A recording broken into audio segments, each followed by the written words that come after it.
Bonjour à toutes et à tous et bienvenue dans The Trick Play Podcast pour cet épisode preview des quarts de finale du College Football Playoff. Et avec moi aujourd'hui pour parler CFP, Robin. Salut Rob. Salut Kevin, salut tout le monde. Et salut Geoffrey. Salut Kevin, salut Rob, salut tout le monde. Alors les gars, aujourd'hui on est parti College Football Playoff, quart de finale. On a des gros match-up, des très gros match-up. On va faire dans l'ordre chronologique. On va commencer par tout d'abord par le match qui va nous occuper le 31 décembre au soir, donc le match à 1h du matin. Enfin, alors pour nous, ce sera 1h30 du matin, donc c'est dans la nuit du 31 au 1er.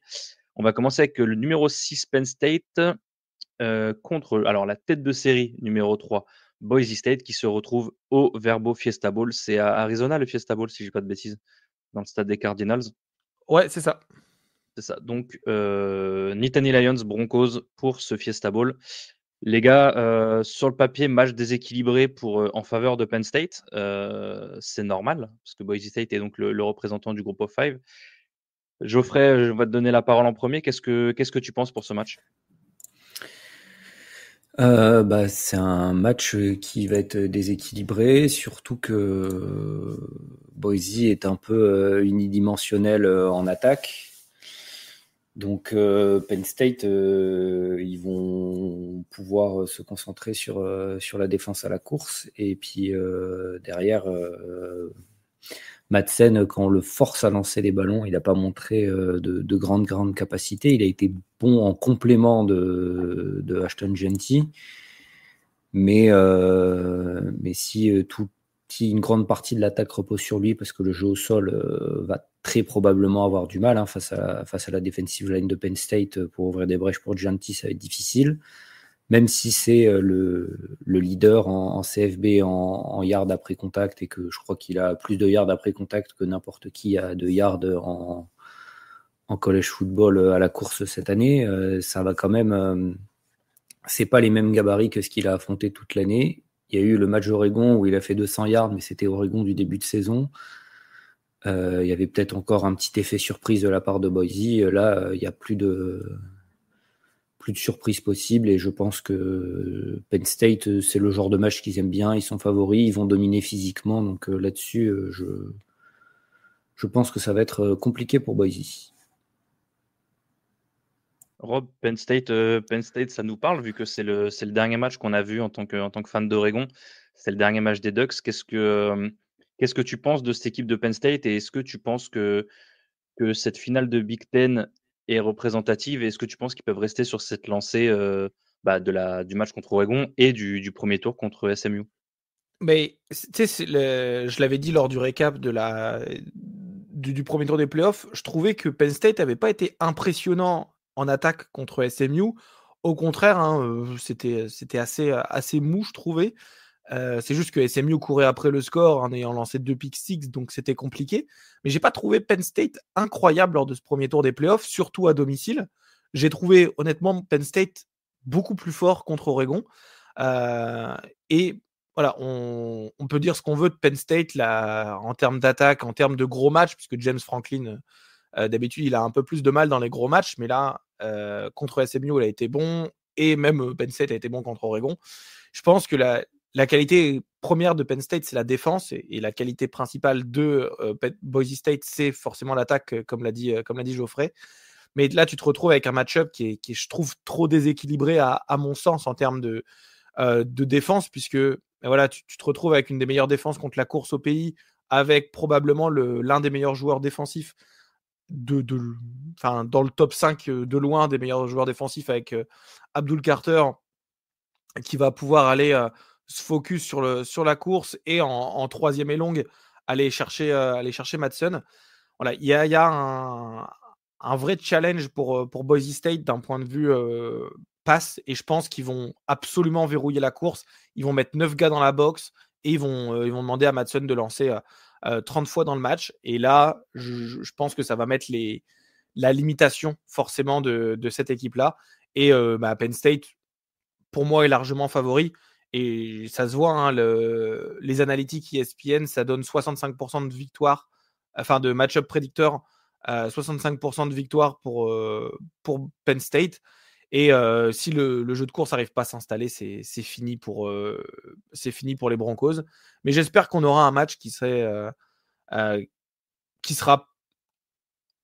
regardable et qu'on n'ait pas 4 interceptions de Madsen parce qu'il a été obligé de lancer à des receveurs qui sont moins bons qu'Oregon, parce qu'Oregon a pas mal lancé la balle également contre Penn State, mais forcément avec des playmakers beaucoup plus impressionnants que ceux de Boise State. Ouais, je suis assez d'accord avec ce que tu dis. À noter que Penn State, du coup, si on parle Vegas, hein, Penn State est favori de 11 points quand même. Je crois que c'est le seul des 4 quarts de finale qui a un spread au-delà des 10 points. Maintenant, tu parles d'une box à 9. Je pense que s'il y a bien une équipe qui sait gérer une box à 9, c'est Boise State. On a vu les stats. Alors certes, les stats de Genty sont pas folles face à des box à 9. On se dit, ouais, il a gagné. Je crois que sa stat à un moment de l'année, c'était quoi? C'était 2,2, 2,3 yards.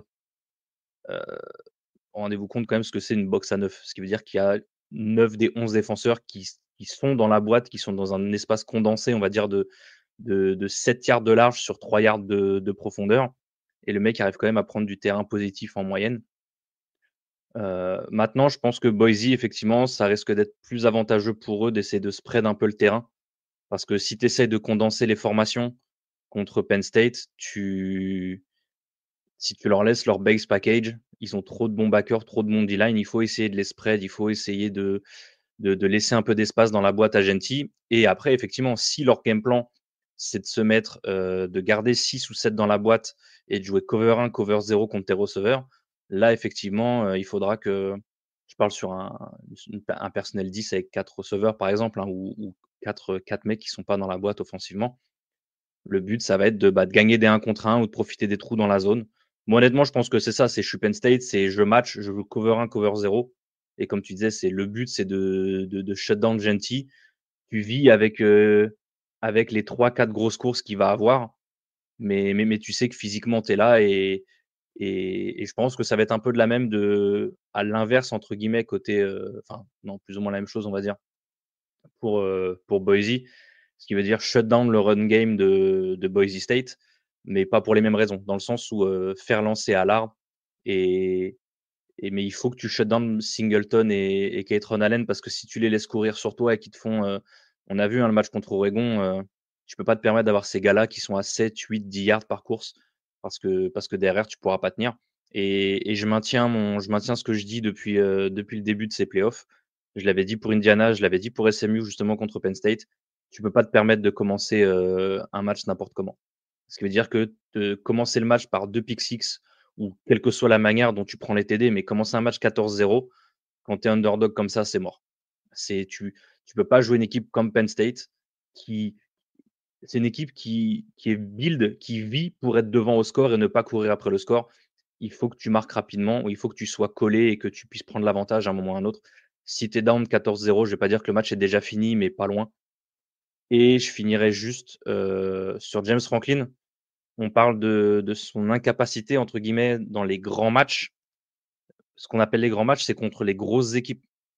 Là, c'est un grand match, mais c'est un match où le delta de talent est très clairement à l'avantage de Penn State. C'est pas un match où tu as des rosters égaux ou des équipes qui sont un peu meilleures que toi certaines années, comme Ohio State ou Michigan. Donc je pense qu'ils ont quand même l'avantage. Je pense qu'ils ont trop d'avantages sur les lignes et physiquement pour que ce soit, pour que Boise puisse réussir à faire quelque chose. Je pense qu'on aura quand même des big runs, potentiellement 2 voire 3 de Genty, mais je pense que ce sera insuffisant pour tenir la tête. Les gars, vous voulez rajouter quelque chose avant qu'on fasse un petit prono? Ouais. Drew Allard, s'il doit lancer la balle, bon, il a montré des faiblesses et il n'a pas toujours été très régulier. Le truc, c'est que Boise, c'est la 100e défense en yards encaissés à la passe cette année. Ils ont un pass rush qui a eu des bons flashs globalement, mais les defensive backs, c'est pas ça. Et bon, même si Penn State, c'est pas LSU, c'est pas Alabama, c'est pas Ohio State, ils sortent pas des receveurs NFL tous les ans. ils ont là aussi des joueurs de talent largement suffisants pour pouvoir exposer le backfield des Broncos assez facilement. Donc malheureusement pour Boise State, c'est pas non plus si Drew Allard lance beaucoup, c'est pas forcément une bonne nouvelle. Et effectivement, juste, tu dis que si Drew Allard lance beaucoup, on va parler, parce qu'on n'a pas encore cité son nom, mais Dennis Warren, Tyler Warren, pardon. Si c'est ça, c'est Tyler Warren. Je dis pas de conneries, parce que j'ai l'impression de Oui, c'est confondre. Tyler Warren, oui. Davis Warren, c'est quoi? C'est le QB de Michigan, si je dis pas de bêtises. Oui, donc Tyler Warren, qui a été élu, on va dire, meilleur tight end du college football, même si on a vu celui qui a été first team All-American tight end hier soir avec Bowling Green faire encore un match absolument énorme. Mais ouais, Warren, ça reste quand même la clé du passing game de Penn State. Et je suis un peu plus circonspect que toi, Geoffrey, concernant les receveurs de Penn State. Je pense que beaucoup de leur passing game passe par l'utilisation à outrance de Warren. Et que si après, effectivement, tu commences à t'éparpiller, si tu dis il faut qu'on shut down le run game, il faut qu'on bracket Warren, ouais, forcément, les receveurs vont se retrouver un contre un. Et je pense que, autant comme tu le disais, contre Oregon, c'était peut-être plus limite. Contre d'autres équipes, ce sera peut-être plus limite. Mais ouais, je pense que encore une fois, le déficit de talent est tellement à leur avantage que même leurs receveurs qui sont clairement pas les meilleurs du pays, je pense qu'ils ont quand même l'avantage assez largement. Donc ça devrait faire l'affaire. Ouais, puis c'est des anciens 4 étoiles, donc déjà, Oui, rien voilà, que athlétiquement parlant, ils vont dominer même au courant tout droit, ils vont réussir à créer de la séparation en fait. Donc ça peut être un problème. Très clairement, là, le match joue. Vas-y, Rob, vas-y. Je vais dire, est-ce que vous pensez pas que la stratégie de Boise State, ça peut vraiment être de dire, en fait, on les laisse pas du tout courir, et certes, Drew Allard, c'est pas la meilleure chose, mais qu'en fait, quoi qu'il arrive, Boise State peut pas comme Penn State, en fait, c'est un peu les mêmes équipes finalement, peuvent pas se permettre d'être derrière sur le score et donc de laisser courir les autres et de dire on va vivre avec la passe et tant pis pour ça, parce que quoi qu'il arrive, ils peuvent pas défendre la course. On l'a vu, Oregon, qui est une des meilleures défenses contre la course, ils sont pris aussi à des énormes big plays de la part des deux running backs de Penn State. Et je pense qu'on aura un match où les deux équipes sont assez similaires d'un point de vue identité de jeu, et que quoi qu'il arrive, même si c'est pas le meilleur des choix, c'est le moins pire d'essayer de se faire découper par Warren et par Drew Allard, plutôt que se faire découper par Singleton et j'ai oublié l'autre running back. Ouais, exactement. Et que c'est la moins pire des morts, c'est de tenter de battre, de se faire battre uniquement par la passe. Mais est-ce que Boise, ils ont la D-line pour faire ça en fait? C'est ça le truc, parce que la O-line de Penn State, physiquement, ils sont largement au-dessus, donc ils vont réussir à créer des brèches. Même si tu décides de te focus sur défendre la course, ils vont quand même réussir à prendre 4-5 yards sur des jeux régulièrement. Donc, tu vas pas empêcher Penn State de courir. En fait, c'est ça le problème pour Boise, c'est que pour moi, ils peuvent pas empêcher Penn State de courir parce qu'ils vont se faire dominer sur les lignes. Et de la même façon que de leur côté, ça va être le challenge de mettre en place leur jeu à la course. Ouais. Après, ils n'ont pas une D-line qui est vraiment éclatée au sol. Ils ont Ahmed Hassanain, Nain, enfin je sais pas comment on le dit. C'est leur Égyptien senior, le numéro 91.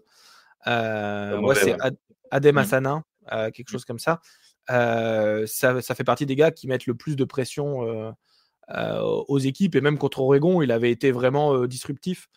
Sans pour autant, on est bien d'accord que le match contre Oregon, c'était en début d'année et qu'Oregon avait pas une ligne offensive qui était au point en début de saison, mais je trouve qu'ils avaient mis pas mal de twists, etc., qui avaient causé pas mal de pression, et ça peut, enfin c'est pas non plus la D-line du pauvre.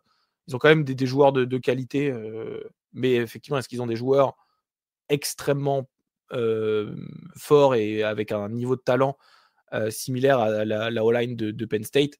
Certes, je pense pas, mais je pense pas non plus qu'ils sont à enlever totalement de l'équation. Ouais, non, je pense que c'est ça. C'est chaque équipe va essayer chaque équipe va essayer de shut down le gros point fort de l'adversaire et comme on a dit de se dire bah s'ils arrivent à performer sur leurs points faibles, bah fuck it et au moins on aura suivi notre game plan et on pense que c'était la meilleure chose à faire. Maintenant, je pense que là-dessus justement, je pense que pour moi, c'est la seule possibilité pour Boise de gagner, c'est de totalement outcoach Penn State. Encore une fois, je pense que physiquement sur le terrain, je pense qu'ils sont pas en mesure de le faire. Maintenant, s'ils ont un bon game plan, s'ils ont des bons game plans pour les situations critiques, pareil, il va falloir, c'est bête, hein, mais il va falloir jouer du trick play, il va falloir faire prendre des risques sur des quatrièmes, potentiellement feinter un punt, potentiellement jouer une quatrième plutôt que de jouer un field goal. Donc, on en avait parlé un peu sur, c'était qui? C'était Kurt Signetti sur la fin de match contre Notre-Dame où les gens disent ouais, pourquoi tu punts alors que tu es mené de je sais pas combien de points. Bah là, dis-toi que certes, Boise a rien à perdre en soi, hein, parce que Boise, ils font leur saison, hein. Ils ont une défaite contre le numéro 1 du pays. Ils sont champions de conférence. Ils vont en playoff. Ils ont leur bail au premier tour. Boise, leur saison, elle est réussie. Boise, eux, ils ont plus rien à perdre. Donc, j'aimerais bien qu'ils aient cette mentalité de plus rien à perdre jusqu'au bout et qu'ils donnent tout sur le pas. Après, toutes les équipes doivent tout donner, on est d'accord, mais que ça se ressente dans le play calling, entre guillemets, que de pas t'en dire, bah, on en garde sous la ceinture au cas où on joue Georgia ou Notre-Dame au prochain tour, quoi. Que vraiment, ils donnent tout et qu'on ait un beau match au moins à ce niveau-là. Les gars, donc on a dit Penn State favori de 11 points. Est-ce que vous voyez les Nittany Lions l'emporter? Si oui, est-ce qu'ils cover ou pas? Geoffrey? Pour moi, Penn State gagne et ouais, il cover. Ok, donc en gros, 10 points, Rob. Ouais, pareil, mais tu sais, je vais donner un 35-17. Tu vois, ça gagne, ça cover aussi. Je pense que Penn State a vraiment les armes en défense pour arrêter Boise et que l'attaque va pas suivre énormément, donc ça va être très très compliqué. Pareil, je vois Penn State gagner et cover. J'ai une autre petite question sur un tout petit prono. Vous pensez que Genty est capable de gagner combien de yards sur ce match? 150. 150 pour toi, Geoffrey? 120. 120? En fait, Ok. moi, ça dépend si tu parles de rushing yard, mais tu sais, j'ai vraiment On parle pas l'impression de que total yard parce qu'il ouais, est presque inexistant à la passe cette saison, contrairement à l'année dernière. Donc je parle vraiment que mais de tu vois, rushing yard. il est vraiment il est inexistant parce que je pense qu'ils ont spammé la course parce que c'est ça qui marchait. Mais une Hmm. petite screen par-ci par-là en troisième tentative, ça peut être tellement, tellement important parce qu'en situation de passe évidente, une screen Mhm. pass ou un draw ou enfin un delay, quelque chose comme ça peut Trop vraiment. possible. Bon là, certes c'est des courses, mais la screen pass, ça peut vraiment y aller. Et on sait que Oregon avait eu beaucoup de mal avec les screen pass sur les extérieurs, avec les receveurs, etc. Mais enfin contre Penn State, je parle. Donc je pense pas qu'ils vont aller mettre des screen pass avec des receveurs, mais pourquoi pas faire des screen pass avec Genty en situation de passe évidente, ça peut amener des conversions importantes. Donc je pense qu'il va gagner des yards aussi à la passe et j'espère qu'il sera un facteur à la passe pour pas loader la box et attendre quoi. Hmm. Parce qu'en plus, c'est vrai que c'est quand même un running qui a relativement des bonnes mains, même s'il a été sous-utilisé dans ce domaine cette année. En parlant d'un running qui est, à l'inverse, beaucoup utilisé à la course, on va passer sur le match suivant. Que je ne dise point de bêtises sur le Chick-fil-A Peach Bowl qui se déroulera à Georgia. Du coup, le Peach Bowl en général C'est à Atlanta, ouais. à Atlanta en Géorgie. Entre tête de série numéro 5, Texas et vice-champion de Southeastern Conference, contre le numéro 4 et dernière autobid, le numéro 4, donc Arizona State, champion de Big 12, et Arizona State et son excellent running back Cam Skatebo. On va commencer par toi, du coup, Rob. Honneur à l'ancienne équipe de Kenny Dillingham. Est-ce que tu penses que Texas va continuer de rouler et ils vont dominer largement avec l'équipe qu'ils ont, ou est-ce que Dillingham est capable de nous sortir un petit truc de son chapeau? Bah écoute, là, encore une fois, on parle des qualités des équipes et la qualité d'Arizona State, c'est qu'il court. Il court Ouais. assez fortement. Et voilà, tu vois, j'ai trouvé le match contre Clemson. Clemson a réussi à courir de temps en temps, mais pas des grosses courses. Hein. Clemson finit avec 76 yards à la course, alors que pourtant ils ont quand même plutôt des bons running backs. Il y a juste Randall qui a fait une course de 41 yards une seule fois. Mais tu vois, ils finissent le match à 24 portées pour 76 yards. C'est très très peu, malgré que Clemson soit quand même assez efficace généralement à la course. Et voilà, je pense que Texas a une défense contre la course qui est tellement agressive, avec des playmakers de tous les côtés en défense. Ça va être très très compliqué de spammer Scatebo et de lui envoyer 45 courses dans le match. Peut-être tu lui envoyais un peu de wildcat sur certaines situations, mais ça peut. Je pense que la force défensive de Texas, c'est parfaitement. Enfin, c'est parfait pour contrer la force offensive de Arizona State. J'ai très peur du blowout, notamment à cause de ça.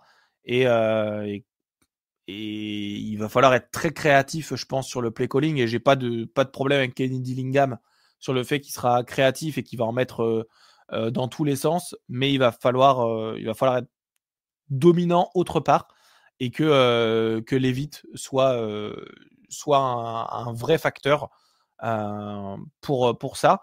Et faut pas, j'ai pas envie que Arizona State se retrouve dans un shootout, ce qu'ils ont l'habitude de faire, hein, de marquer beaucoup de points avec Texas, parce que Texas, ils ont quand même des playmakers à la course notamment, et puis la passe, c'est pas non plus Koene Worth, c'est pas le meilleur QB de la ligue, mais ça reste quand même un bon QB. J'ai pas envie que ça se retrouve en shootout, parce que je pense que Arizona State va pas être capable de défendre ça assez longtemps, surtout leur jeu à la course. Donc voilà, puis surtout à Arizona State, ils vont avoir un suspendu sur leur safety. Il me semble que leur safety titulaire, dont j'ai oublié le nom, est suspendu à cause du targeting qu'il avait fait en finale de Big 12, pardon. Non, de ACC. Si, non, c'est la finale de Big 12, hein, c'est ça? Oui, pardon, ouais, c'est parce que j'allais dire Texas. Je considère encore que Texas est en Big 12, pardon. La finale du Big 12, ils n'ont pas leur safety titulaire pour la première mi-temps. Ça peut être un facteur, surtout que Texas, si Texas va devant et qu'il continue avec le jeu à la course, ça peut très très vite se retrouver, un peu comme le match Boise State-Penn State, se retrouver à 14 points de différence. Ça peut vite être la fin du suspense. Geoffrey, pour toi ce match, toi qui connais du coup un peu mieux Texas, vu que vous les avez affrontés il y a un mois de ça, je crois, le dernier match de saison régulière. Ouais. Et c'est au-dessus pour toi. Là, d'ailleurs, j'ai dit une bêtise tout à l'heure. Hein, Texas est à être favori de 13 points, donc c'est pas le seul match au-dessus des 10 points. 13 points, c'est beaucoup quand même. Pour moi, ils sont pas. Arizona State, ils ont très largement utilisé le jeu à la course beaucoup plus que la passe. Donc là-dessus, et puis Texas, c'est vraiment une défense redoutable, notamment sur quand il faut faire des goal line stand, ou quand il n'y a plus qu'un yard à gagner. Ils nous ont stoppé 4 fois alors qu'il nous restait un yard. Ils ont fait pareil contre Clemson. Quand le terrain se resserre, c'est extrêmement difficile d'aller marquer contre Texas.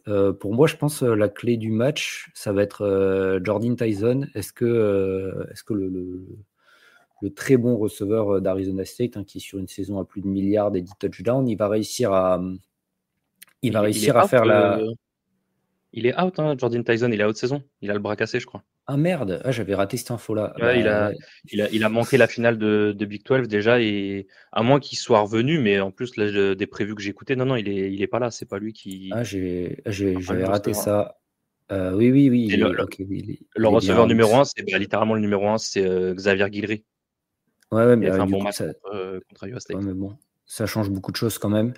Ouais. C'est pas pareil. En plus, oui, du coup, si en plus ils n'ont pas Tyson, ça complique beaucoup la chose. Du coup, ils se retrouvent avec une attaque presque unidimensionnelle.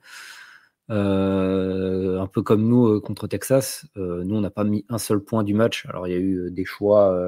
On n'a pas mis un point en attaque du match puisqu'on a mis un pick six. Il y a eu des choix qui ont fait qu'on aurait pu mettre des field goals, mais on a préféré tenter des 4e et 1 où Texas nous a stoppé en plus. Pour moi, en plus, en ayant leur attaque presque unidimensionnelle, ça complique énormément la chose. Texas, c'est une excellente défense. En plus, ils ont aussi des très bons DB, parce qu'ils ont le Torp dans leur roster. Jadé Baron, je crois que c'est le cornerback de Texas qui a eu le Jim Thorpe Award. Donc si en plus ils n'ont pas besoin de de mettre déjà une ou deux personnes pour garder Tyson, ça va être très très compliqué en attaque pour Arizona State. Après, peut-être s'ils arrivent à mettre de la pression à Quinn Ewers, c'est qu'ils rendent aussi, mais c'est pas la force d'Arizona State cette année, qui rendent Texas aussi un petit peu unidimensionnel à la course. Pourquoi pas, mais ça paraît quand même très très très compliqué pour Arizona State, même en étant créatif. La défense de Texas, elle est tellement forte. Contre Clemson a réussi des belles choses, mais ils ont TJ Moore qui a fait un excellent match, et ils ont Kate Klubnik, et Klubnik là sur cette fin de saison, il a quand même montré un niveau, il est quand même au-dessus de Leavitt. Et la défense de Clemson, qui pour moi est quand même meilleure que celle d'Arizona State, en a quand même pris 35, ça me paraît extrêmement compliqué pour les Sun Devils. J'ai un peu du mal à voir un scénario où les Sun Devils s'imposent tellement en fait la défense de Texas est forte et risque et a des chances de les shut down en fait, et c'est ça qui peut tuer le match très très rapidement. Ouais. Mais après, on en parlait un peu avec Madsen, par exemple, pour Boise. J'ai un peu plus confiance dans un Leavitt que dans un Madsen, par exemple. Donc, à voir comment il arrive à évoluer. On a vu des belles choses de sa part, c'est un freshman. Donc là, normalement, l'expérience d'un Ewers, même s'il n'est pas au top cette saison, ça devrait pouvoir faire la différence dans ce match-up. Après, tu parlais des DB de Texas, qui risquent d'avoir un gros match parce qu'ils ont clairement l'avantage contre le receiving corps d'Arizona State. Il y a Andrew Mukuba aussi, le DB, le transfert de Clemson, qui fait une très bonne saison.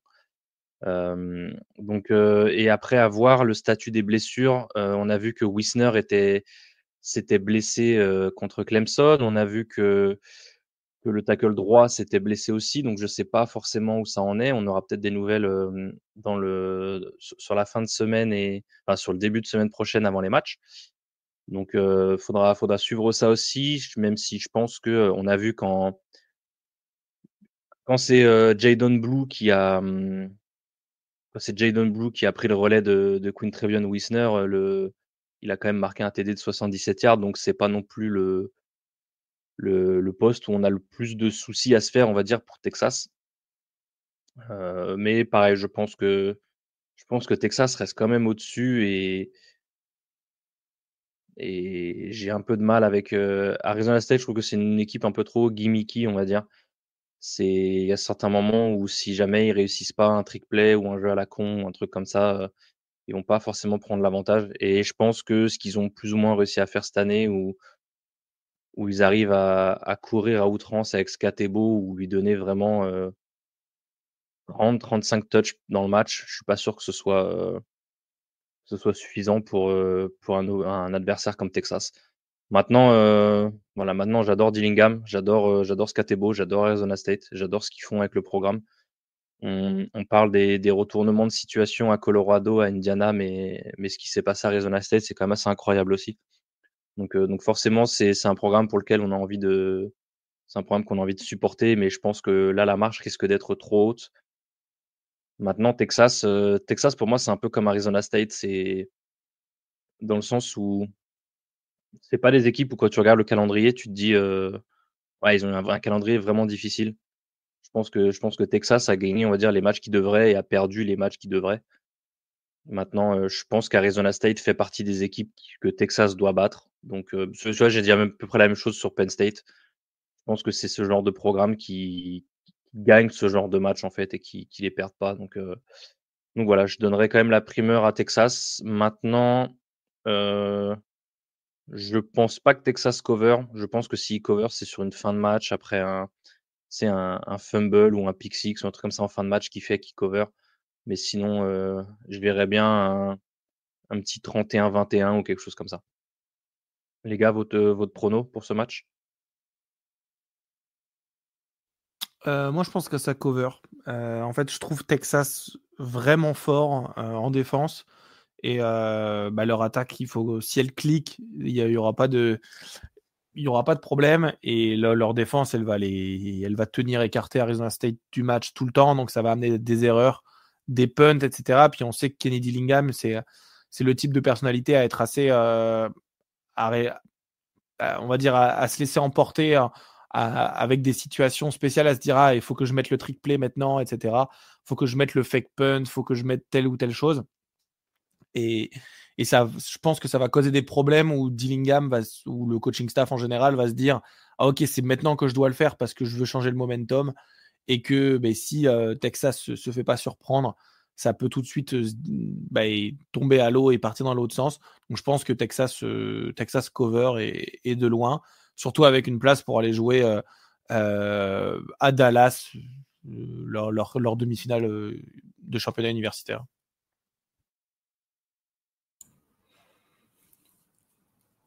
Ouais, je pense que Texas va gagner et je pense qu'ils cover. Là, on n'en a même pas parlé, mais ils ont quand même aussi un excellent trio de receveurs qui sont sous-utilisés et un très bon tight end aussi.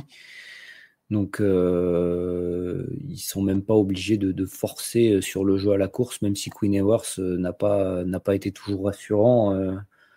Un Matthew Golden dans le slot ou avec Gunnar Helm qui ont tous les deux qui sont des très très bonnes soupapes de sécurité pour Quinn Ewers. Je pense que Texas a aussi ce qu'il faut pour être diversifié en attaque et pas unidimensionnel face à une défense d'Arizona State en plus qui n'est pas non plus exceptionnelle, même s'ils ont fait des belles perfs en fin de saison. Donc ouais, Texas et e-cover. Ok, donc du coup d'ailleurs Texas qui est l'équipe favorite selon Vegas, qui est l'équipe favorite pour remporter le College Football Playoff, le National Championship après ce premier tour. On va passer au match du milieu de. C'est quel jour? Parce que j'arrive pas à me situer. Le match de mercredi soir. Le 1er janvier, comme d'habitude. Voilà, c'est ça, mercredi 1er janvier. Donc ce sera le Rose Bowl, du coup. Entre un Rose Bowl qui aurait été legit, on va dire, l'année dernière, entre une équipe de Pac-12 et une équipe de Big Ten. Cette année, ces deux équipes de Big Ten. Le remake de l'énorme match de saison régulière entre tête de série numéro 8 Ohio State et le seul équipe invaincu encore du College Football 13-0 numéro 1 du pays, Oregon. Avant que Rob et moi déblatérions sur notre équipe, Geoffrey, on veut ton avis, s'il te plaît.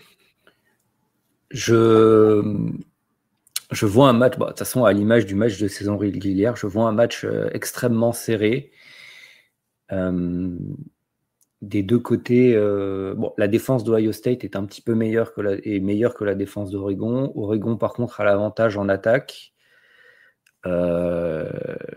La question, c'est quel visage d'Ohio State on va avoir en attaque. Je pense que, et ils l'ont montré la semaine dernière, ils ne vont pas reproduire ce qu'ils ont fait contre Michigan à essayer de gagner sur les lignes. Ils ont des excellents receveurs avec Jeremiah Smith notamment qui a dépassé milliards pour sa saison freshman à Ohio State. C'est quand même une performance à ne pas négliger. Plus avec leur running back. Ça va être très très serré. Il y a le spread qui a tourné en faveur de Ohio State suite à leur très très bon match contre Tennessee la semaine dernière. Ça sera pas aussi simple parce qu'Oregon a bien meilleur quarterback que Tennessee, hein, c'est normal. Dylan Gabriel, il est aussi beaucoup plus expérimenté. Ça va être compliqué. Je pense que c'est le match le plus difficile à pronostiquer de ces quarts de finale, hein, et de loin. Oregon a deux excellents receveurs, enfin plusieurs excellents receveurs, mais notamment Tess Johnson, il n'est pas out. Non, il n'est pas out. Tess Johnson et Evan Stewart qui peuvent mettre en difficulté quand même les DB d'Ohio State, qui n'ont pas toujours été irréprochables, surtout Igbinosun qui fait beaucoup de fautes. C'est deux receveurs très très talentueux. Evan Stewart, moi je l'ai beaucoup vu à A&M. Quand il jouait, il était excellent. Il a mis un petit peu de temps à se mettre en route avec Oregon, mais il est aussi excellent avec les Ducks. Donc c'est un match très compliqué. Attention, si Ohio State prend l'avantage un petit peu trop et que Oregon doit courir au score avec la D-line d'Ohio State, ça peut être dangereux.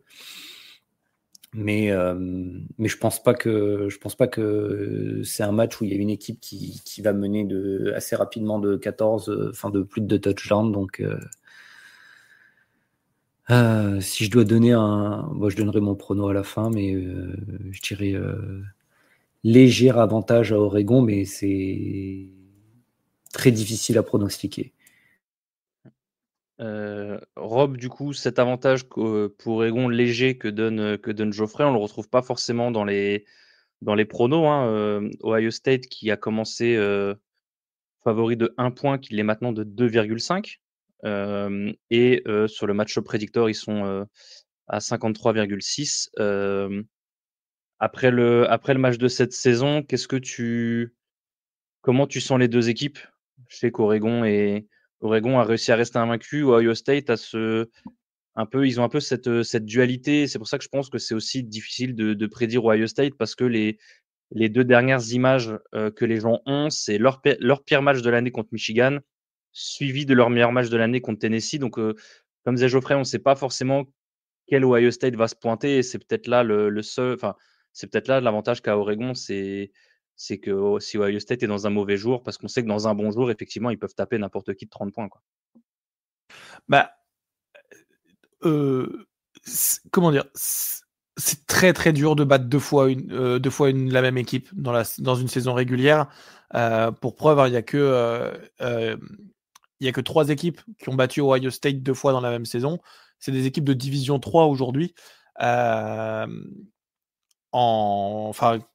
qui dans les années 1870, 1890, qui ont battu Ohio State 2 fois dans la même saison. C'est très très compliqué de battre une équipe 2 fois, encore plus une équipe très forte comme Ohio State. Ohio State a, comparé au match d'avant de la saison régulière, c'était à Haute-Seine, donc avec 45 000 spectateurs, on va dire, pour les Ducks, et entre 5 et 10 000 pour Ohio State. Là, ça joue sur terrain neutre au Rose Bowl, où a priori, ça serait un peu plus dominante Ohio State, sachant que les fans des Buckeyes voyagent vraiment bien. Les fans d'Oregon, ils ont un peu plus de mal en termes de budget, en termes également de, je pense, d'envie, etc. C'est pas forcément une fanbase qui voyage énormément comme Ohio State le fait, malgré que ça voyage bien quand même. L'avantage, c'est que ça sera sur la côte ouest et que ça sera le seul match sur la côte ouest qu'ils vont pouvoir faire. Je pense que les fans, ça sera pas un facteur énorme, sachant qu'Oregon, de toute façon, ils s'en foutent un peu. Notamment avec Michigan, par exemple, on l'avait vu. Le plus gros facteur, je pense, qui a déterminant, qui a changé, c'est l'équipe et les joueurs disponibles. Ohio State a perdu leur centre et leur tackle titulaire. D'ailleurs, c'était ce qu'ils avaient perdu lors du match contre Oregon. Ohio State a perdu quand même 2 joueurs très très bons sur leur ligne offensive, et Oregon n'avait pas Jordan Burch, un des meilleurs pass rushers de la ligue actuellement. Est-ce que ça va jouer un point vraiment déterminant? Je pense que oui. Et je pense que Oregon va se ramener avec une défense énorme et un pass rush énorme, qui, si Ohio State court derrière le score, ça peut poser des problèmes, mais on sait évidemment Jeremiah Smith, Egbuka, ça va être du très très lourd. Et je pense qu'on va avoir un match qui va être assez similaire à celui de la saison régulière, un match qui va jouer sur 1 ou 2 points dans le dernier quart-temps. À un moment, Ohio State avait 80%, je suis sur le match de cette année. Dans le deuxième quart-temps, Ohio State, quand ils passent à 14-6, ils ont 80% de victoire. Et c'est Oregon qui revient grâce à des fumbles dans le quatrième quart-temps. Honnêtement, si Oregon arrive à installer le jeu de course, installer le jeu de passe, tout en gardant la balle vraiment sécurisée, pas d'interception bête en red zone par exemple, et que voilà, il y a un match qui va être, pour moi, c'est le match qui va se jouer le plus serré, et Oregon pourrait l'emporter, mais comme Geoffrey l'a dit, comme toi tu l'as dit, si Ohio State joue dans son meilleur jour, il y a presque pas de chance pour Oregon, sachant que voilà, il y a tout ce qu'il y a autour, la narrative de battre deux fois la même équipe, que Ohio State, ils ont l'habitude d'être dans les playoffs et qu'Oregon a pas l'habitude non plus. Il y a énormément de choses qui rentrent en compte, mais ça va être, je pense, pour moi, la finale avant l'heure, parce que ces deux équipes peuvent remporter le titre. Et le petit coup de gueule, mais c'est dommage d'avoir ce match-up-là en quart de finale, alors que c'est un match-up de finale ou de demi-finale minimum. Ouais, surtout dans quelque chose qui a beaucoup été dit dernièrement, où il y a beaucoup de gens qui militent un peu pour que tout se joue sur, tout se joue à domicile, enfin pas à domicile, mais tout se joue en bowl game, sauf la finale qui est automatiquement en Rose Bowl. Et bon, après, certains diront: «Ouais, mais on dit ça maintenant, mais quand c'est USC ou UCLA qui va arriver en finale, tout le monde dira: "Ah, mais ils jouent à domicile"». Bref, mais oui, beaucoup voient ce match comme, une finale avant l'heure, bien avant l'heure puisque c'est un quart de finale. Je pense que quand on voit les équipes jouer, le eye test, effectivement, je ne comprends pas comment Texas peut être le favori, à Vegas quand on voit Ohio State et Oregon jouer. Surtout que tu te dis, le seul truc que je vois, c'est qu'ils se disent: «Bah, Ohio State, Oregon, peu importe, le vainqueur devra aller à Texas pour aller plus loin, si Texas gagne». Donc pour moi, c'est la seule chose. Mais concernant ce match, ça reste quand même encore une fois, le match pour moi qui est le plus dur à prédire, parce que c'est un match-up qui a déjà eu lieu. Comme tu le dis, je pense que le facteur le plus ça va être les joueurs manquants en line pour Ohio State. On a vu qu'ils se sont bien démerdés contre Tennessee malgré tout, en sachant que le front de Tennessee, c'est quand même pas le pire du pays, hein, au contraire. Donc c'est-à-dire que le scheme fonctionne. Chip Kelly a l'air de s'être sorti les doigts du fondement après la bouse qui nous a pondu contre Michigan. Donc à voir ce qu'ils sont capables de faire. Maintenant, encore une fois, je pense que le backfield défensif d'Oregon est meilleur que celui de Tennessee. Heu, je vois pas Tosh Lupoy et Dan Lanning jouer de la manne toute la soirée et laisser Egbuka et Jeremiah Smith les découper en 1 contre 1 toute la soirée. Donc voilà. Et puis maintenant j'ai trouvé que le game plan d'Oregon sur le premier match était relativement clean. Ça a bien alterné, ça a joué sur ses points forts. Heu Le seul truc étonnant, après, c'est au niveau du coaching, tu vois que ça travaille beaucoup en amont, hein. Le fait tu avais Denzel Burke qui était vu comme un top 10 pick, les mecs, ils l'ont mis, c'est quoi? C'est 8 targets, 8 catchs, 2 TD, si je dis pas de bêtises. Alors que le mec, avant ce match, c'était un top 3, top 5, corner du pays. Ils l'ont totalement éteint. Et d'ailleurs, Geoffrey t'en parlait, et Tess Johnson et Evan Stewart l'ont graillé pendant toute la soirée. Donc ça va peut-être être aussi un match-up à voir. Est-ce qu'Oregon décide de se dire: «Bon, on garde le même match-up et on continue d'appuyer sur Burke»? Et est-ce que Burke, a compris la leçon et est-ce qu'il est capable de step up par rapport au premier match? Je pense que ça peut aussi jouer. Maintenant, Oregon arrive vraiment avec une excellente dynamique, un roster à 100%, aucun manquement, la ligne qui a bien tourné et même ceux qui dépannent là en garde droit, que ce soit Dave Ayuli ou autre, ça tourne très très bien. Donc, je pense que ça risque d'être le seul match qui se joue sur la dernière possession. Hem, Ou, un peu comme au match aller où ça dépendra de qui a la balle en dernier et est-ce que tu es capable de marquer et en défense, est-ce que tu es capable de les stopper? Je pense que ça je vois pas j'ai du mal à voir le match se dérouler autrement tellement les équipes semblent similaires et semblent, comment dire? Égales au niveau de la force et dans leur gestion de la saison. Je vois pas Ohio State s'éteindre comme contre Michigan ou donc effectivement, je vois un match serré Et de toute façon, si Chip Kelly et Ryan Day ne rentrent pas dans une bataille de qui a la plus grosse, qui peuvent pas gagner contre une équipe plus physique, parce que Oregon est l'équipe la plus physique, et qui jouent sur leur force en lançant sur des receveurs NFL, ils vont pas tomber dans un match comme Michigan. En fait, c'est que si Ryan Day il a un complexe d'infériorité avec Dan Lanning, ce qui est très possible d'ailleurs, et que Chip Kelly se dit bah, tiens, je vais aider mon ancienne équipe à aller chercher une place dans le carré final. Oui, il y aura un match qui va être déséquilibré, mais sinon, non, Jim Knowles en défense, le coordinateur défensif, va faire un travail monstrueux comme il a l'habitude de faire. Et Chip Kelly, normalement, il va trouver son game plan. À voir si. Je pense que ça va être une vraie bataille de coaching au-delà du bataille de talent de joueurs. Il y aura vraiment un, un vrai duel d'Avengers du coaching et ça va être super intéressant à voir toutes les tactiques. À voir si Dan Lanning nous sort le onside kick après un score qui avait fait tourner le match. Hein. Selon moi, le onside kick récupéré, ça tout de suite ça a fait tourner le match. Mais encore une fois, ça va être du momentum. Et moi, j'ai une question pour vous, les gars. Est-ce que vous pensez que le fait qu'Oregon était en bye week, ils sont plus forcément dans l'esprit de compétition, ils auront euh, moins de momentum pour commencer le match et moins de rythme que Ohio State qui sort d'une victoire écrasante contre Tennessee où là ils sont clairement au plus haut de leur dynamique mentale. Est-ce que Oregon peut potentiellement se lâcher? Qu'est-ce que vous en pensez? Déjà juste un tout petit point, on parlait du match de merde entre guillemets de Chip Kelly, contre Michigan.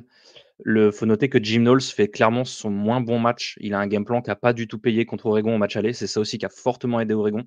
Le fait qu'il met pas du tout de pression, qu'il pense que sa ligne pouvait mettre de la pression à 4, ce qui n'a pas du tout été le cas.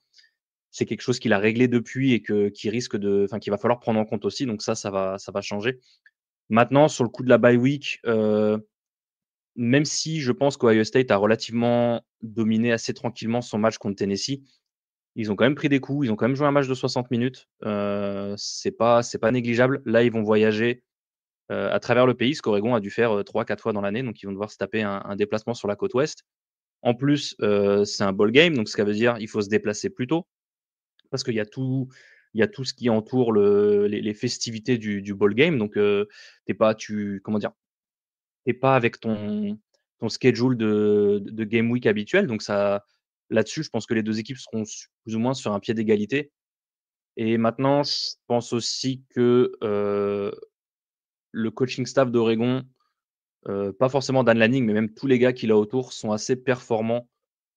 On l'a vu toute la saison dans la motivation des joueurs et dans le fait de garder. De toute façon, tu n'es pas à 13-0 si jamais tu as un coaching staff qui se touche la nouille.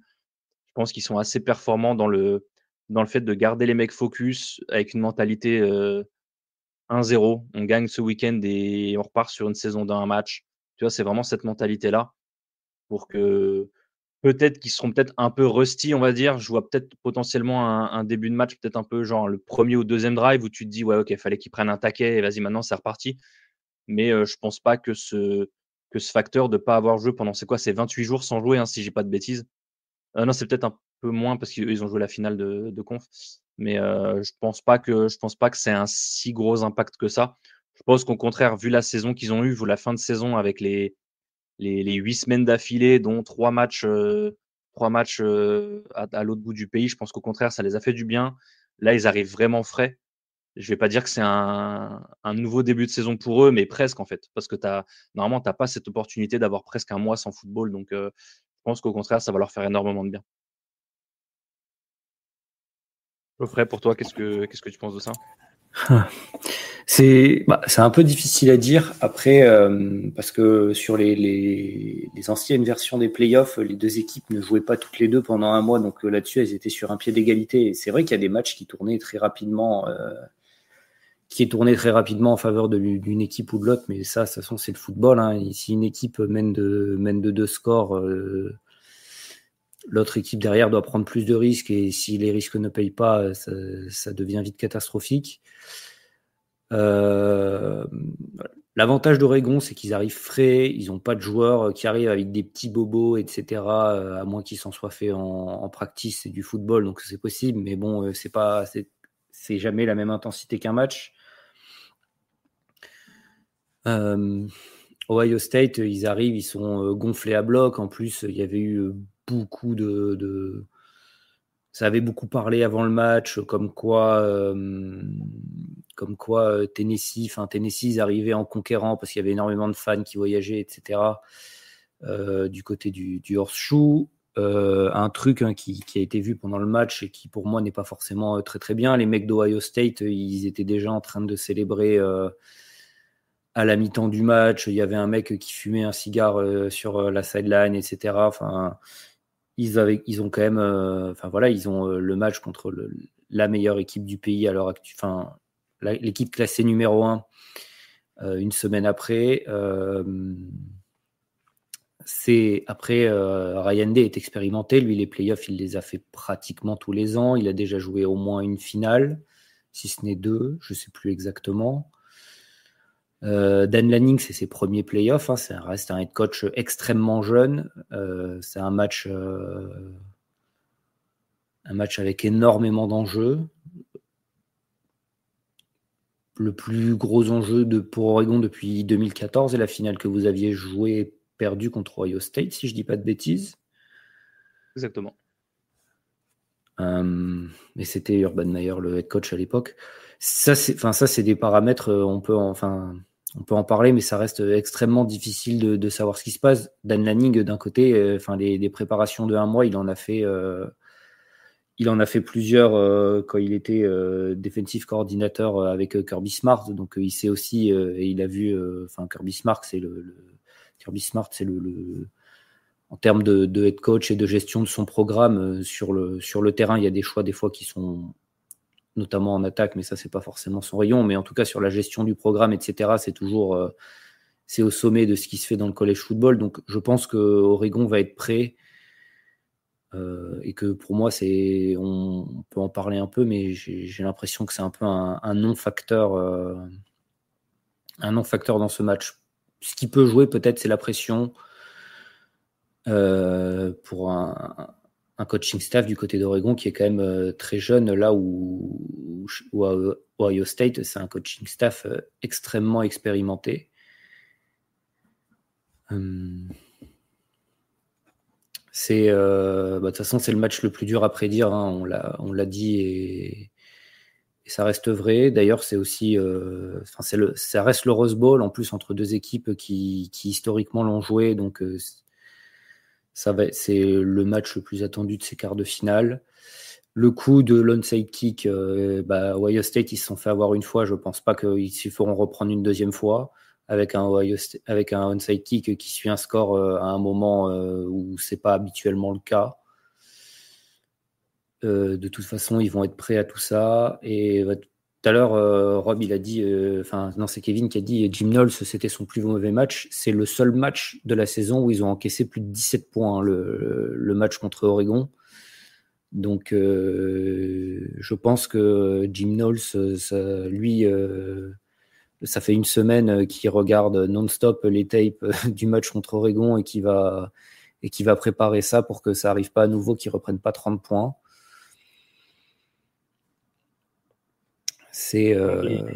Et surtout, on parle du. C'est toi, Geoffrey, tout à l'heure, qui parlait du backfield défensif d'Ohio State avec Igbeno Soon, qui était pas forcément qui était plus une machine à holder qu'autre chose.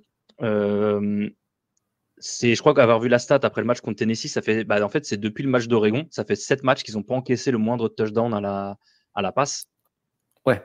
Et les stats des QB, c'est 0, je crois que c'est 0 TD à la passe pour 5 interceptions en 7 matchs et il y en a aucun qui dépasse les 200 yards, je crois. Donc ça veut dire qu'ils ont quand même réglé pas mal de. Après, on va mettre un bémol là-dessus, c'était pas non plus les attaques à la passe les plus foudroyantes du pays. Hein. Quand dans le lot, tu as des Northwestern, des Purdue, etc., c'est pas non plus les match-ups les plus compliqués. Mais il faut dire effectivement qu'il y a eu du mieux pour Ohio State. Mais ce que tu disais sur les comportements, je suis assez d'accord. Je trouve que Ohio State, ils sont très friables niveau psychologique ces derniers temps. Entre leur réaction après Michigan, entre la surréaction après Tennessee, où je pense qu'ils avaient besoin d'un moment où ils se laissent pousser les couilles après s'être fait défoncer par tout le monde après Michigan. Et je pense qu'ils n'arrivent pas avec le meilleur mindset sur ce match. Tu vois, je pense qu'Oregon, ils sont sûrs de leur force. Ils ont pas de questions, alors que je pense qu'Ohio State, les joueurs, ils ont. Voilà, tu vois, pour moi, la réaction contre Tennessee, pour moi, c'est de la surcompensation. Tu vois ce que je veux dire? Dans le sens où tu essayes de prouver que tu es une équipe tough, tu es une équipe dure, alors qu'au final, c'est pas ça qui va te faire prouver ça. Tu vois, pour moi, c'était pas ce match-là. On sait tous on attendait tous le match contre Oregon. Et je pense qu'ils ont peut-être voulu prouver un peu trop tôt. Et il y a moyen que. Je les vois pas se prendre une fessée, même si j'adorerais, honnêtement, je pense que les fans d'Ohio State, de ce que je lis plus ou moins sur leurs adversaires, ça doit être les pires de tout le college football. Il n'y a pas pire qu'un fan d'Ohio State, c'est quand tu vois les commentaires des fans de Tennessee ou autres. En plus, c'est même pas des commentaires biaisés des fans de Michigan ou quoi. Hein. Vraiment, les fans de Tennessee qui ont fait le déplacement ou quoi, ou même sur les interactions sur les réseaux sociaux, Ohio State, c'est vraiment la lie du college football. Ah, mais pour vous dire, les gars, pour vous dire, moi j'ai des potes, j'étais pas dans l'Ohio et je suis pote avec une.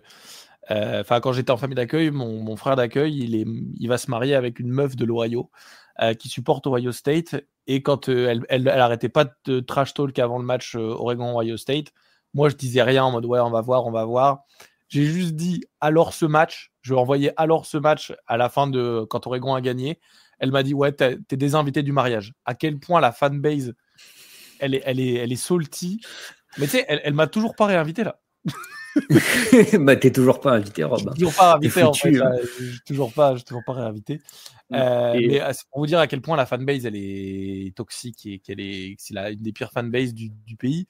Mais ouais, en fait mentalement la fanbase elle est à l'image de l'équipe. Et je pense que comme Kevin tu le dis, c'est un très bon point. C'est que si Oregon vient à mettre 14-0 et que ça fait des stops, etc. Peut-être que les joueurs ils vont se dire ah mais putain en fait on n'est pas au niveau, ou tu sais, très vite ça peut aller dans un sens ou dans l'autre. À voir là, je pense que les émotions vont être très très très fortes. En plus on sait qu'au Rose Bowl c'est toujours des scènes assez spectaculaires. Il y a quand même tout ce qui est les parades avant, etc. Il y a beaucoup de choses autour du football qui peuvent se faire déconcentrer. Donc là, et du coup, le match a encore été programmé au milieu pour avoir le fameux coucher de soleil sur Pasadena. Ouais. Parce que on sait que c'est l'image que tout le monde attend aussi. Donc il y aura, comme tu dis, il y a tout ce qu'il y a autour aussi sur le Rose Bowl. Ouais. Il y a tout ce qu'il y a autour, ouais. Et c'est obligatoire. Hein. Tu sais, on parlait de. J'ai une petite question pour vous. On parlait de Igbinone et Denzel Burke. C'est quand même des joueurs. Igbinosun, pardon. Ouais. C'est des joueurs qui hold beaucoup, mais on sait qu'en playoff, les arbitres, ils ont tendance à laisser des choses un peu plus, à laisser jouer. Je pense qu'il y a beaucoup de matchs où en playoff où ça va laisser jouer, qu'il y aura des décisions arbitrales qui vont aller dans un sens ou dans un autre. Et d'un point de vue émotionnel, que soit les arbitres ils vont être assez sévères sur les holdings, notamment à cause du dernier match entre Ducks et Buckeyes, hein, où il y avait eu une passe interférence offensive évidente, hein, on est bien d'accord. S'il y a des choses comme ça, des décisions arbitrales, ça peut tout de suite vraiment envenimer les choses. Et je pense que les émotions vont être assez dures.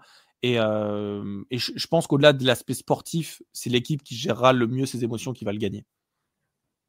Ouais, de toute façon, à partir du moment où tu arrives en playoff, c'est indéniable. À partir du moment où tu arrives dans ces atmosphères-là, dans ces settings-là, tu forcément, tu as ça qui rentre en compte et c'est plus que du terrain, c'est aussi du mental. Maintenant, je préfère pas me lancer sur l'arbitrage parce que je vais être honnête. Et c'est pas que pour Oregon ou Ohio State. Hein. On sait que ça va être merdique. Maintenant, on en est à ce point-là. En fait, on sait qu'il va y avoir des dingueries. On sait qu'il va y avoir potentiellement un des 4 matchs qui va être joué sur une décision arbitrale qui va faire jaser. Il y en a eu certains pensent qu'il y en a eu des deux côtés. Chacun pense ce qu'il veut sur le premier match, on va dire, entre l'interception qui a gentiment été laissée et Ohio State qui marque 2 jeux plus loin. Bon, bref. Pour moi, ça a clairement pas été le match de l'année niveau arbitral. Rien ne m'a prouvé depuis des années que les arbitres sont capables de faire un bon match dans une situation pareille parce qu'on parle du mental, mais je pense que quand on parle de Crackers Belin côté Ohio State, je pense qu'il y en a pas mal du côté des arbitres aussi. Donc à voir. J'espère, hein, très honnêtement, je suis le premier à prier pour un match où on ne parle pas des arbitres, où on ne les voit pas, ou même pas forcément de ne pas avoir beaucoup de flags, mais qu'il n'y ait pas 4 controverses par match. Quoi. Juste j'aimerais bien ça. Maintenant, je pense pas que. Ouais, je pense que c'est plus la réaction par rapport à l'adversaire, plus que par rapport à l'arbitrage qui peut envenimer les choses. Geoffrey, tu voulais finir là-dessus avant qu'on passe au prono? J'espère qu'il n'y a aucun match qui va être décidé par une décision arbitrale, mais j'espère encore moins que ce sera celui-là, parce que autant les autres, on va le voir avec le match, le Notre-Dame-Georgia après, même si le spread est serré, je pense qu'il y a un clair favori. Autant celui-là, c'est le match le plus indécis pour moi. Et j'espère que c'est pas une décision arbitrale qui va faire tourner le match parce que ce serait vraiment catastrophique. Enfin, c'est catastrophique pour le sport parce que c'est pour ce sport-là parce que c'est jamais une bonne chose dans aucun sport quand c'est l'arbitrage qui décide du sort d'un match, notamment sur des holdings, que ce soit des DB ou des lignes offensives. C'est toujours des trucs, il y en a plein qui sont pas sifflés, et de temps en temps il y en a un qui est sifflé, et j'espère que ça va pas être un moment décisif dans ce match. Ok, donc Rob, tu vois Oregon gagner malgré tout? Je sais pas, en fait, je vais les mettre perdants parce que j'ai l'impression Parce que que t'es un Ohio connard, State. c'est ça en fait. Non, mais en fait, c'est parce que j'ai souvent tort récemment. Ok. Bah, j'ai souvent tort Si ta récemment. logique sociale, ça me va.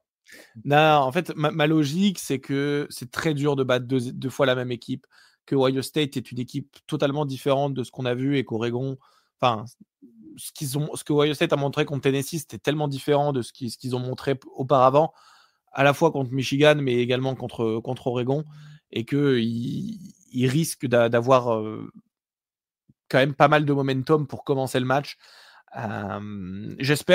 Franchement, j'espère de tout mon cœur qu'Oregon gagne parce que cette année 2025, elle sera lancée de la pire des manières si Oregon perd. Mais je vais mettre, si on essaie de faire les pronos les plus précis, on va dire, je pense que Ohio State va gagner de 1 ou 2 points et de prendre sa revanche. Mais je l'espère pas. Geoffrey, pour toi? Oregon d'un field goal. Genre Ouais, field goal de 10 secondes avant la fin du temps, un truc comme Geoffrey, ça. t'es mon gars. Croisy. Non, moi honnêtement, pareil, mais je vois plutôt honnêtement, si on se tape exactement le même score, pas forcément le même scénario, tu vois. Mais c'était quoi? C'était 32-31, je crois, le match de saison. Le même score avec plus ou moins le même scénario, ça m'étonnerait même pas tellement les deux équipes sont relativement semblables. Donc ouais, j'ai pas trop envie de parier. Je crois que d'ailleurs sur le 1-2-6 avant ce match-là, j'avais décidé de m'abstenir de pronostics pour pas jinxer. À noter que le dernier Rose Bowl Oregon-Ohio State date de 2010. Ohio State l'avait emporté 26-17 et que depuis, Oregon a joué 3 Rose Bowl, 2 contre Wisconsin et la demi-finale de playoff en 2014-2015 contre Florida State. Et Oregon est sur 3 victoires d'affilée depuis. Donc, à voir si Oregon est capable de continuer sur sa lancée et de prendre sa revanche de 2010 déjà du Rose Bowl et puis de cette finale justement après cette victoire au Rose Bowl en 2015, cette gifle qu'ils ont pris un peu en finale contre Urban Meyer, Zeke Elliott et cette énorme équipe d'Ohio State 2014. On va finir par là aussi un gros match-up beaucoup plus indécis que les deux premiers. Attendez que je dise pas de bêtises parce qu'à chaque fois je me perds. Du coup, on est sur le All-State Sugar Bowl, autant pour moi, qui se déroulera au Superdome de la Nouvelle-Orléans. Numéro 7, Notre-Dame, qui s'est débarrassé d'Indiana au tour précédent, contre le champion de SEC, Georgia, tête de série numéro 2. Match beaucoup plus serré. Alors là où c'est compliqué, c'est que Notre-Dame a commencé à l'ouverture du spread favori de 1,5 points. Maintenant, Georgia est favori de 2 points. Allez savoir pourquoi ça a changé. Me posez pas la question. Je veux pas savoir comment Vegas fonctionne. C'est parce Bref. que Carson Beck joue pas. Moi, je crois qu'il y a un blessé important du côté de Notre-Dame. Je sais Ouais, plus. effectivement, Mais je vais ouais. essayer de retrouver ça. C'est leur D-line. C'est leur D-line leur qui a D-line, été Steve annoncé. Mills. Ouais. Mais du coup, effectivement, on a appris, je crois que c'est cette semaine que Carson Beck serait out pour le reste de la saison. On avait la confirmation il n'y a pas longtemps qu'il serait out uniquement au moins pour le Sugar Bowl. On a eu la confirmation qu'il serait out pour le reste de la saison. Donc ce sera Stockton qui sera starter avec plusieurs semaines complètes pour se préparer à ce rôle.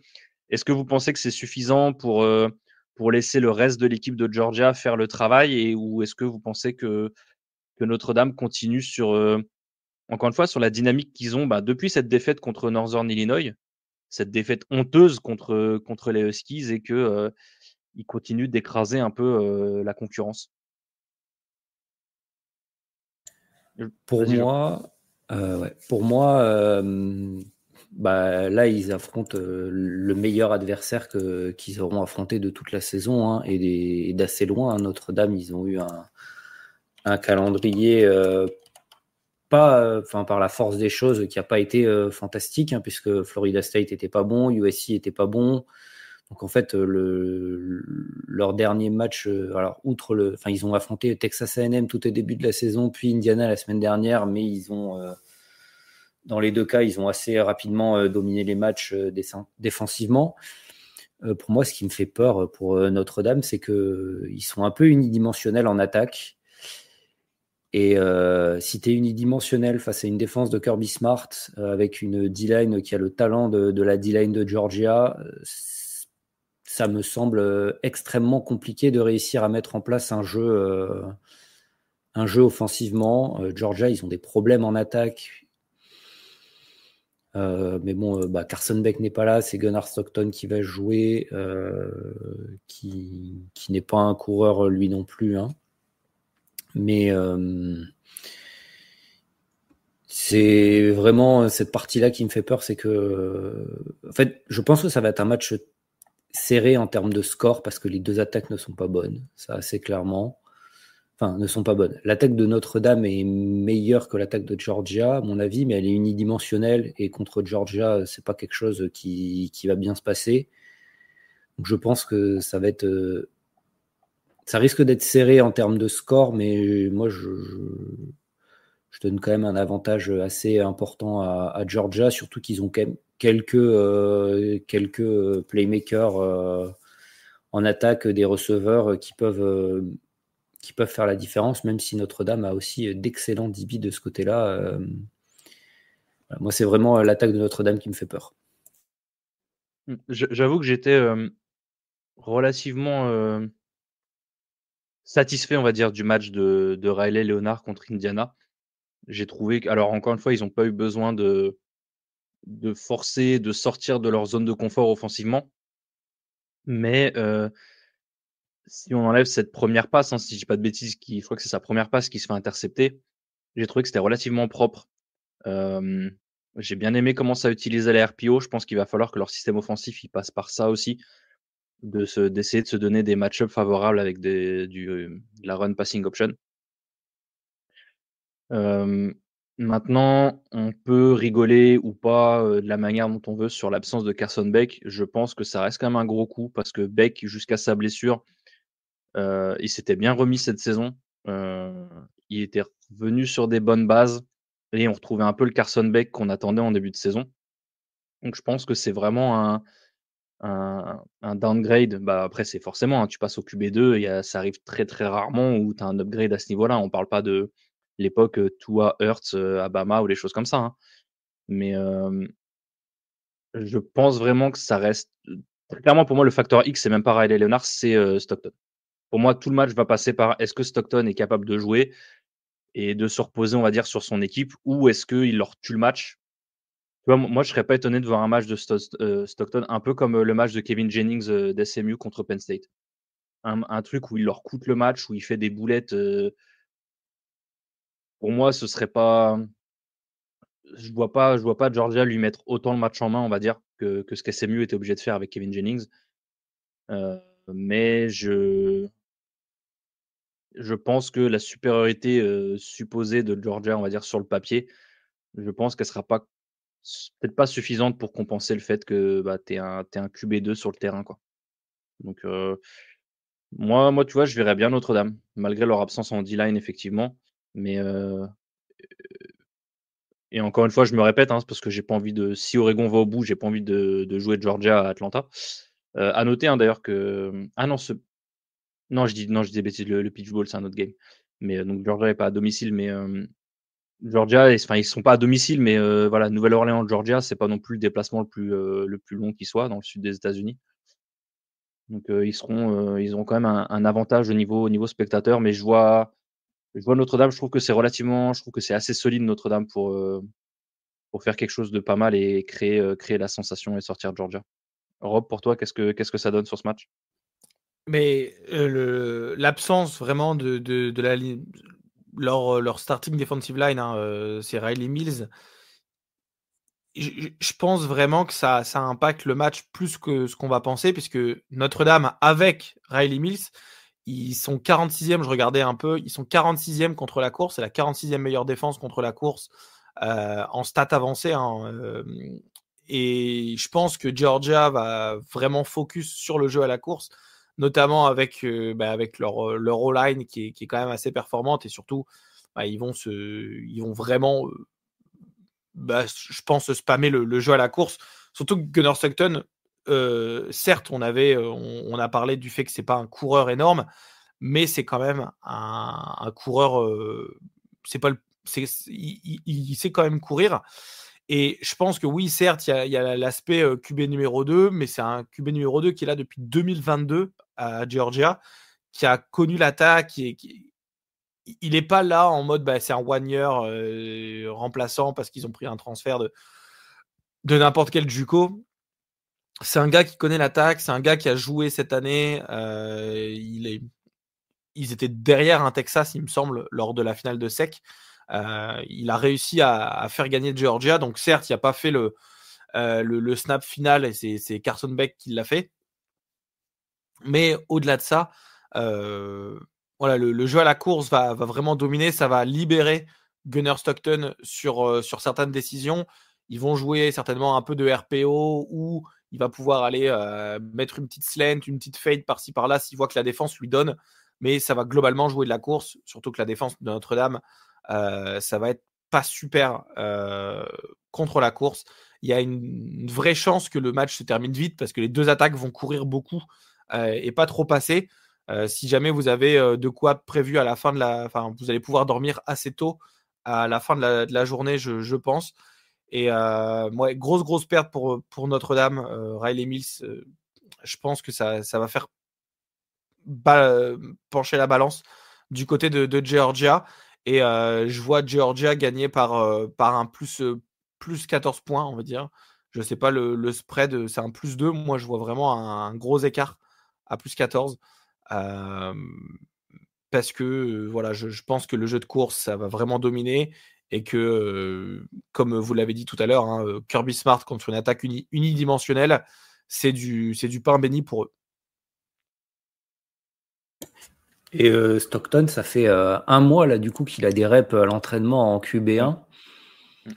Donc il va être prêt parce qu'à Georgia, à Georgia, comme je l'ai dit tout à l'heure, hein, mais c'est un peu en tout cas sur comment tenir son programme sur ces dernières années, c'est un peu le standard en college football. Donc il va être prêt pour ce match à n'en pas douter. Après voilà, S'il y a un pick six, les DB de Notre-Dame peuvent quand même faire la différence et on sait qu'ils sont extrêmement talentueux cette année. Ouais, c'est ça qu'il faut prendre en compte aussi, c'est que Stockton va devoir, là où il peut apporter dans le game, c'est pas forcément, là où ce sera le plus facile de le faire, vu le backfield défensif de Notre-Dame. Donc, à voir, je pense que ça reste quand même un match-up intéressant. Geoffrey, ton prono, Rob voit une victoire assez tranquille de Georgia pour toi. Qu'est-ce que ça donne? Moi, je vois Georgia d'un touchdown, quand même. Ok. Parce que j'ai du mal à voir l'attaque de Notre-Dame en fait réussir à scorer efficacement en étant aussi unidimensionnel. Peut-être s'ils arrivent à trouver des big plays à la passe, mais c'est pas c'est pas ce qu'ils ont montré qu'ils faisaient très bien cette année. Ouais, alors moi je vois peut-être plus l'inverse, peut-être plus de Notre-Dame d'un field goal, en sachant que je viens de regarder le over-under est à 43,5 points. Je pense que si le under n'est pas un mauvais pari, on va dire.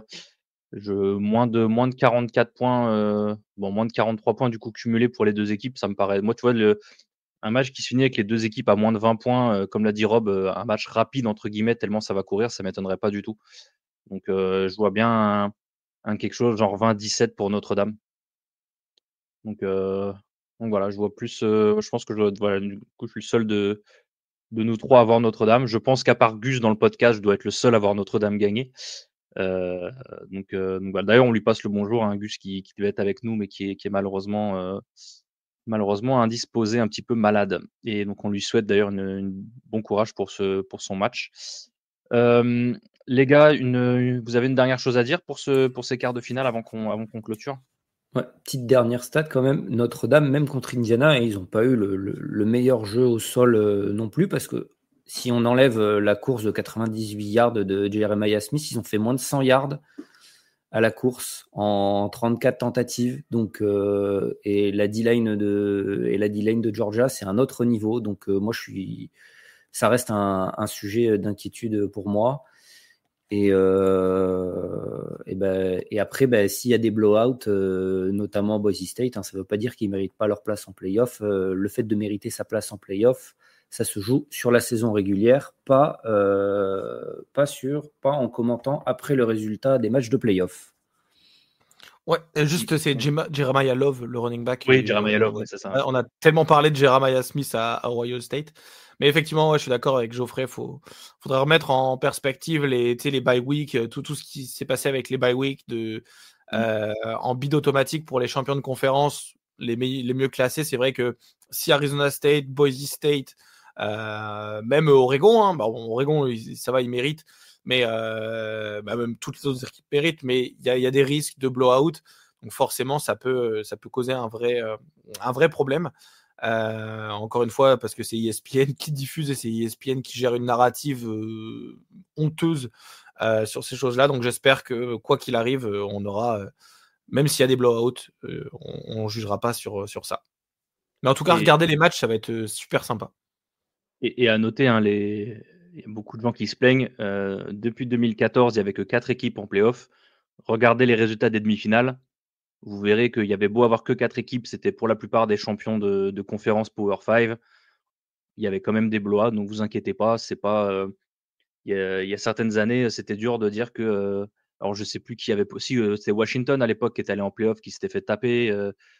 C'est pas parce qu'ils méritaient pas, c'est juste que ça arrive, il y a des années, et puis ça arrive que sur un match. Notre-Dame s'est fait tabasser contre Alabama une année. Oklahoma s'est tapé 63-28 contre LSU. Ouais. 49 points en première mi-temps. Ouais, c'est ça. Puis après, c'est la meilleure équipe de tous les temps, certes. Et il n'y avait pas Bama qui avait mis ou pris un 31-0 ou un truc comme ça, je crois. Si, ils avaient pris cher contre Clemson. Clemson, peut-être. Clemson. À l'époque de Trevor Lawrence quand il gagne le titre là. Mais de toute façon, il y aura des blowouts, ça marche tout le temps. C'est pas la NFL. Il y a des matchs avec des blowouts. Oui, mais même en NFL, il y en a. Oui, non, très régulièrement. On est d'accord, mais tu sais, généralement, tu as plus de matchs en college football. Donc, c'est sûr que il y a plus de blowout, mais il y a plus de matchs serrés aussi. Enfin, Les gens font pas le rapprochement. Ils font bah oui, il y a eu 5 blowouts, mais sur 60 matchs. Rob, je t'avoue que je suis fan des Saints. Ils viennent de prendre 34-0 à Lambeau Field. C'est pas faux. Je peux t'assurer que tu viens me dire oh là là, on regarde la NFL parce que les matchs sont beaucoup plus serrés que le college football. Des 34-0 cette saison, à moins que tu regardes Purdue toutes les semaines, t'en as pas vu beaucoup. Mais après, là, on parle de playoffs, tu vois. Les Saints, ils seront pas en playoffs. Clairement. Mais ils méritent. Ils sont dans la grosse. Ils sont dans la grosse conférence. Étant donné que les Saints, c'est la SEC, ils méritent d'aller en playoff. Du coup, les gars, merci pour tout. 1h20, quand même, 1h20 pour 4 matchs. On met plus de temps que d'habitude, alors qu'on n'a que 4 matchs, mais forcément, comme c'est des playoffs, c'est des gros matchs, donc il y a forcément plus de choses à dire. Rob, Geoffrey, merci d'avoir été avec moi, avec nous ce soir. On se retrouve après les matchs, donc le timing va être un poil plus compliqué parce que c'est les le matchs 2 janvier sûrement.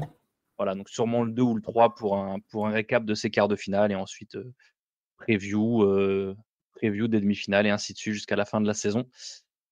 Si jamais il y a un match commenté, potentiellement, si vous avez envie d'être avec nous sur Twitch, on vous tiendra au courant. Je crois que Bean, de toute façon, diffuse tous les matchs là, donc ce sera beaucoup plus gérable. Il y a moyen qu'on essaie de faire peut-être le Texas Arizona State parce que j'ai pas envie de faire le Ohio State Oregon parce que j'ai pas envie de péter des câbles en live. Donc voilà, sûrement le premier match de la soirée à 19h et puis voilà, on vous retrouve pour le reste. Les gars, merci d'avoir été là. Bonne soirée à vous et à la prochaine. Bonne soirée, à la prochaine.